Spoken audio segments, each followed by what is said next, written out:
हरे कृष्णा, कैसे हो आप सभी। आज हम आपको BSc second year third semester chemistry का टॉपिक रेट लो एक्सप्रेशन पढ़ाने वाले हैं, जो कि आपका काफ़ी इम्पोर्टेंट टॉपिक है। इससे प्रीवियस वीडियो में मैंने लेक्चर नंबर 2 में आपका रेट ऑफ रिएक्शन पढ़ाया था, उसका आपको टाइम पीरियड बताया था।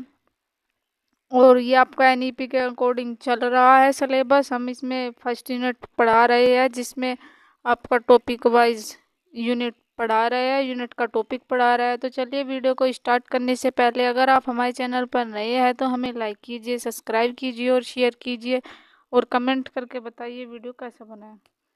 तो रेट ऑफ एक्सप्रेशन क्या होता है? एक ऐसी रिएक्शन जो एक से ज़्यादा मॉलिक्यूल पार्टिसिपेटिंग कर रहा है, जिसमें एक से ज़्यादा मॉलिक्यूल जो है वो पार्टिसिपेट कर रहे हैं, तब उसका रेट ऑफ रिएक्शन गति होगी। रेट ऑफ रिएक्शन या गति होगी, या तो आप इसकी रेट ऑफ रिएक्शन कह सकते हैं, गति होगी। रेट ऑफ रिएक्शन मैंने आपको कल पढ़ाया था। रेट ऑफ रिएक्शन वो थी जो रिएक्टेंट से प्रोडक्ट के बीच के बनने का जो टाइम पीरियड था, उस टाइम पीरियड में जो कंसंट्रेशन बदल रही थी, वही रेट ऑफ रिएक्शन था। रेट ऑफ तो रेट ऑफ रिएक्शन किसी भी कोई भी प्रोडक्ट है, कोई भी रिएक्टेंट से प्रोडक्ट बनने का जो जिस टाइम पीरियड में जिस टाइम में कंसंट्रेशन बदल रही थी, यानी कि जब ए और बी से पी प्रोडक्ट बन रहा है, उस टाइम के बीच में जो कंसंट्रेशन चेंज हो रही थी, उसे ही रेट ऑफ रिएक्शन कहते हैं। तो आपको समझ में आ गया होगा रेट ऑफ रिएक्शन क्या कहते हैं। तो ऐसी रिएक्शन एक से ज़्यादा मॉलिक्यूल जिसमें पार्टिसिपेट कर रहे हो, तब उसका रेट ऑफ जो रिएक्शन की जो गति होगी, वह डिपेंड करेगी रिएक्टेंट की प्रोडक्ट की कंसंट्रेशन पर। तो मैंने अभी क्या बताया, ये जो रिएक्टेंट है ये प्रोडक्ट है। तो जो ये रिएक्टेंट है, जब ये रिएक्टेंट से प्रोडक्ट बनेगा तो ये डिपेंड क्या करेगा, ये इसकी कंसंट्रेशन पर डिपेंड करेगा जो ये बीच में बनेगी, जो ये टाइम के बीच में जो कंसंट्रेशन बनेगी उसी पर ये डिपेंड करेगा। अब इसे इंग्लिश में देख लेते हैं, क्योंकि कुछ बच्चे इंग्लिश मीडियम के हैं। तो according to it the rate of chemical reaction depend directly on the concentration of reaction. If more than I reactant are the participating in reactant, then rate of reaction depend on the product of their concentration। तो देखिए यहाँ पर आपको दिखाई दे होगा, ये ए और B है, ये रिएक्टेंट है, इससे प्रोडक्ट बन रहा है सी। अब rate of reaction greater than, इसे आपको ब्रैकेट में ले लिया, ये इसकी होल पावर एन, इसकी भी एन हो गई। उसके बाद में rate of reaction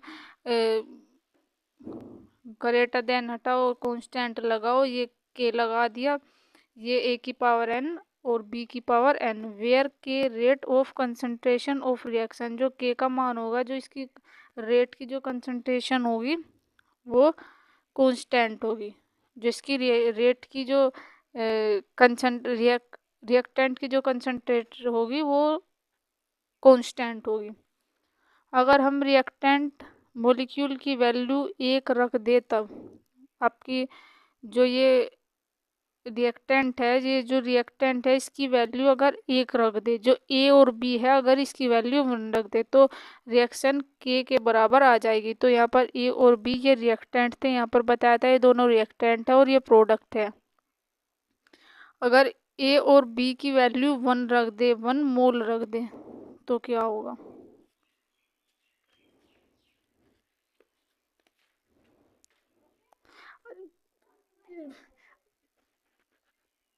effect of factor infecting the rate of reaction. तो देखिए, इसके जो फैक्टर हो है और इन्फेक्टिंग है, वो रेट ऑफ रिएक्शन के क्या होंगे। तो सबसे पहला जो होगा वो रेट ऑफ टेम्परेचर। इसका टेम्परेचर देखेंगे कि इसका टेम्परेचर कैसे इसे इफेक्ट करता है। तो जो रेट ऑफ रिएक्शन होता है वह सीधा निर्भर रहता है टेम्परेचर पर, या डायरेक्टली डिपेंड करेगा टेम्परेचर पर, यानी कि उसे कोई ना कोई तो जो रेट ऑफ रिएक्शन होगी, ये जो आपका रिएक्टेंट होगा, जब वो रिएक्टेंट से प्रोडक्ट बनेगा तो उसे कोई ना कोई चीज़ तो इफेक्ट करेगी ना। तो उसी के बारे में बात हो रही है। तो जब जो वो रिएक्टेंट से प्रोडक्ट बनेगा तो उसे क्या चीज़ इफेक्ट करती है, या तो टेम्परेचर करेगी या तो वह डायरेक्टली डिपेंड होती है टेम्परेचर पर, जैसे इफेक्ट करती है। इफेक्ट ऑफ प्रेशर्स, तो जो ये प्रेशर होगा ये भी से कहीं ना कहीं इफेक्ट करेगा। तब हम प्रेशर की बात कर रहे हैं तो हमें टेम्परेचर को कांस्टेंट रखना पड़ेगा। ऐसा नहीं हो सकता आप प्रेशर भी जीरो हो और कांस्टेंट ना हो, और ना ही टेम्परेचर कांस्टेंट हो। यानी कि या तो आप कांस्टेंट को बढ़ा सकते हैं, टेम्परेचर को लो कर सकते हैं, उसको टेम्परेचर को बढ़ा सकते हैं, उसको लो कर सकते हैं प्रेशर को। तो देखिए P V equal to N R T, तो वी को कांस्टेंट कर देंगे, P equal to N R T. जो आपका टेम्परेचर है अगर हम इसे कांस्टेंट कर दे तो P greater than n upon V mole पर लीटर होता है। इसी जो कह सकते हैं यूनिट होती है वो मोल पर लीटर होती है। ये कांस्टेंट है, ये आपका आ गया। इफेक्ट ऑफ कैटलिस्ट, ये देखते हैं 3 नंबर में आने की संभावना है कि कैटलिस्ट क्या होता है। इसका कार्य रिएक्शन को कराना, इसका जो कैटलिस्ट का जो कार्य है वो है रिएक्शन को कराना, कि रिएक्शन कैसे करी जाती है। तो इसका कार्य क्या है, रिएक्शन को कराना। मान लीजिए कोई भी हमारी रिएक्शन धीमी चल रही है तो वो उसमें जाकर कैटलिस्ट मिल जाता है, उससे रिएक्शन फास्ट हो जाती है। तो क्या हो जाती है, ये जाकर कैटलिस्ट में मिल जाते हैं और रिएक्शन जो होती है वो फास्ट हो जाती है। तो हमें उसमें हम कैटलिस्ट मिलाते हैं, रिएक्शन फास्ट हो जाते हैं। रिएक्शन कंप्लीट होने के बाद कैटलिस्ट वहाँ से रिमूव हो जाता है, यानी कि वो जाकर ऐड हो जाता है। उसके बाद में से कंप्लीट होने के बाद में वह यह वहाँ से जाकर रिमूव हो जाता है। ये 2 टाइप के होते हैं। पहला जो होता है पॉजिटिव, एक हो जाए पोइसिस।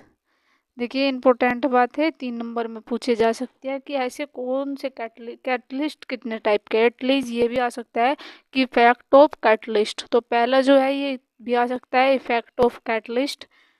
दूसरा ये है कि टाइप ऑफ कैटलिस्ट, यानी कि कैटलिस्ट के कितने टाइप होते हैं। तो जो पहला है वो है पॉजिटिव, वह होते हैं जो रिएक्शन को फास्ट कराते हैं, तो रेट ऑफ रिएक्शन इंक्रीज कर देते हैं। यानी कि कोई भी रिएक्शन धीमी चल रही है उसे तेज गति दे देते हैं। तो ये होगा ये पॉजिटिव। पॉजिटिव आपको पता है, पॉजिटिव सही दिशा में जाना, तो ये उसको तेज कर देता है। दूसरा पोइसिस, जो रिएक्शन को बिल्कुल बंद कर दे, रेट ऑफ रिएक्शन को डिक्रीज कर दे। तो डिक्रीज का मतलब यही है कि रिएक्शन को बंद ही कर दे या बिल्कुल धीमी कर दे, यानी कि वो बंद होने के बराबर ही होती है जब उसे धीमी कर दिया जाता है। तो वही यहाँ पर समझाया गया है कि पॉजिटिव यानी कि रिएक्शन की रेट को बढ़ा दे, तेजी दे दे, या पोइसिस जो रिएक्शन को बंद ही कर दे। गाइज अगर आपको नोट्स चाहिए तो आप टेलीग्राम पर जाकर एडवांस डिग्री सर्च कीजिएगा, वहाँ पर जाकर आपको नोट्स प्रोवाइड हो जाएंगे। तो थैंक यू गाइज, मिलते हैं अगली जो वीडियो होगी वो ऑर्डर ऑफ रिएक्शन की होगी, जो आपकी यूनिट फर्स्ट की टॉपिक है। Zero order, first order, second order, third order, हम सभी यूनिट वाइज टॉपिक वाइज पढ़ाएंगे। तो थैंक यू गाइज, मिलते हैं किसी नए टॉपिक के साथ में। जब तक के लिए आप हमें लाइक कीजिए, सब्सक्राइब कीजिए और शेयर कीजिए, और कमेंट करके बताइए वीडियो कैसा बना है। तो आपको समझ में आ गया होगा, अगर नहीं आया तो आप हमसे कमेंट करके दोबारा पूछ सकते हैं। तो थैंक यू गाइज।